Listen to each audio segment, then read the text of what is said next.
What's going on, y'all? Thank you for joining me today.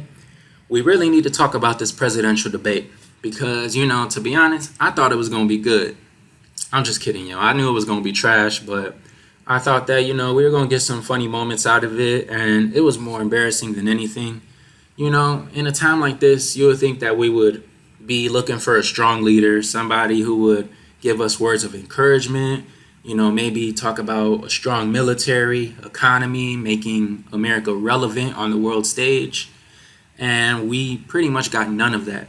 Instead, we have, at the end of the debate, we have Trump getting off stage like a normal man. And then we have Biden, who can't even walk downstairs. We have his wife clinging on to him for dear life so he can get downstairs alive. And we have the mainstream media who was hyping him up for all these years, right? And all of a sudden, after all these years saying he's fit for duty after physical and neurological exams, all of a sudden they just decide to say drop out of the race, right? The New York Times, drop out. We have The View. They're saying, maybe Joe Biden should drop out of the race. We have Political saying the media establishment lays on the horn. Joe must go. So you can see this thing was an entire setup from the beginning before the debate even started. And that's why you would know, if you know Trump and how he calls the media fake news and how much he hates the establishment media, why would he ever agree to this in the first place, right? And we know that Trump would never agree to this. But all of this was done intentionally. They wanted him to go there knowing he wasn't mentally fit. He never was. But they wanted to make him look bad. And now the Democrats are scrambling with only 129 days. And they have no clue who they're going to put in replacement for him. They're talking about Kamala, which nobody really likes her. They're talking about Big Mike, which, Big Mike, she was popular in the time. But, to bring her back, don't know if that's going to work. Definitely not Gavin Newsom, because outside of California, nobody likes Gavin Newsom. Now, as the world watches and reacts to the debate, our enemies, they watch and they mock us. They laugh at our weakness, at how pathetic and how embarrassing the debate was. And our allies, they look and they're concerned. They're like, the once most powerful country in the world is not looking that powerful. They're not looking that serious. Maybe we should join the winning team. They're not looking very confident in us. I don't think that these countries in Europe and elsewhere, I don't think they have very much confidence in the United States. And obviously, after the debate, doctors are expressing concern about his cognitive issues during the debate and says that there's troubling indicators. Well, we've been seeing this for years. Where were these doctors before? Oh yeah, they were probably paid off by the media establishment trying to wait for a moment like this where they were waiting for his replacement. And he's being given by a lot of his so-called Democrats in Washington 1 week to stand down if he cannot prove himself. So a lot of his supporters are calling on him to abandon the campaign after his performance.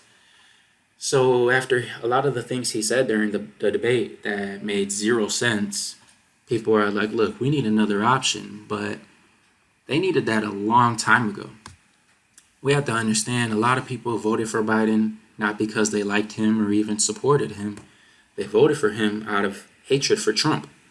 So people are like, look, we at this point, we don't even want him because he's just making our whole entire party look bad, which he's been doing from the beginning. But I guess eventually, they say, what they say, a broken clock is wrong. Or no, a broken clock is right twice a day.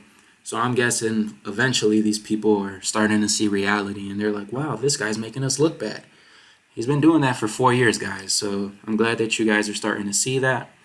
And hopefully y'all can find somebody better. But it doesn't look like y'all have anybody halfway decent in your party. And if you're trying to go after Donald Trump, you're going to need somebody who knows what they're doing, because don't think you're going to be able to talk about abortion and, Black Lives Matter and don't think you could just talk about all these issues and that, you're going to get people to hop on your boat. So this really was a tough one. Even Time Magazine is talking about panic. Joe must go. People in other countries are like, yo, what's going on? And we have to remember that these are the people in charge of us, and these are the people that people are voting for in faith that they will make our lives better. Just remember that we have people like this in DC. And she's not the only one who thinks this way. She's probably the only one who had the nuts to say it out loud. But Nikki Haley wants people working in their 70s. And like I said, there's probably a lot of other people thinking like her. CDC website. What's the life expectancy of people in America? Well, America actually has one of the lowest life expectancies in the developed world. And if you look at this right here, Americans only live to their mid-70s. So when your politicians tell you they want you to work until you're in your 70s, they're telling you to your face they want you to work until you die. And if you're asking about your 401k or your Social Security or any of that, I'll tell you where it's at. They spent it. They spent your Social Security. What do you think Taiwan is for? What do you think Ukraine is for? What do you think Israel is for? What do you think the border's open for? What do you think all of these things are happening for? Because all of this money is being spent. None of it is being saved. We have a $34 trillion hole right now in our country's budget. It's never going to be paid back. And even if they were going to pay it back, they're never going to pay it back. I mean, it would be impossible. What they're going to do is they're going to ruin this financial system and bring a whole new one. So right now, you're looking at all of these people. You have 51 million people watching this debate, looking for someone to vote for, hoping that they find a solution when there's nobody who's going to fix your problems. Nobody's going to make you any more wealthier or richer. Nobody's going to bring jobs back to the United States. Nobody's going to lower inflation. Nobody's going to do any of these things for you. So if you really want to fix things, start with yourself and start with your own neighborhood and your community, because right now, things are not getting better. And if you watched the debate last night, you would know that this is exactly what the elites have planned for this country. They have zero intention of making things better.